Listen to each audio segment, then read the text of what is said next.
அவன் இருதயம் கர்த்தரை நம்பி திடனா இருக்கும். தேவ பிள்ளைகளான நம்ம இருதயம் உறுதியா இருக்கணுமாம். அப்போ நாம கெட்ட செய்தி கேட்டா அளவோ பயப்படவோ கூடாதா? தாவீதும் தன் மனைவி பிள்ளைகளை சத்துருக்கள் சிறைப்பிடிச்சிட்டு போனப்ப தன் ஸ்ட்ரென்த் போற வரைக்கும் சத்தம் போட்டு அழுகிறாரு. எந்த பக்கம் போனாங்க, யார் தூக்கிட்டு போனாங்க, உயிரோட இருக்கிறாங்களா இல்லையான்னு கூட தெரியாது. ஆனா அதோட எல்லாம் முடிஞ்சிருச்சுன்னு உட்காரல.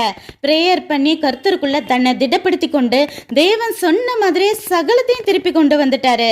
நாம எப்படி? எனக்கு தேவன் அடுத்து நடக்க போற முக்கியமான விஷயங்களை கனவுலையே சொல்லிடுவாரு.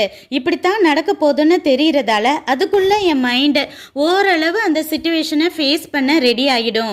அப்படியே பயம் வந்தாலும் தேவ சமூகத்தில் அழுகையோட பூனை போல போனேன்னா என் தேவன் என்னை ஆற்றி தேற்றி ஜெபத்தை முடித்து வெளியே வரும்போது பெண் சிங்கமாய் மாற்றி இருப்பதை உணர்வேன். நீங்களும் சூழ்நிலையை மனுஷங்களை பார்க்காம தேவனை பாருங்க, தைரியமாகிடுவீங்க. அப்படி ஆகிட்டா நம்மளை தேவன் உயர்த்தி வைக்கிறத பார்த்து நம் சத்துருக்கள் எல்லாம் பொறாமையில வயிறு எரிஞ்சு பல்ல கடிச்சு கரைஞ்சும் போவாங்க, அழிஞ்சும் போவாங்க என தேவன் வாக்கு கொடுக்கிறாரு. என்ன, இனிமே நீங்களும் நீதிமானாகி சிங்கமா மாற போறீங்க, அப்படித்தானே?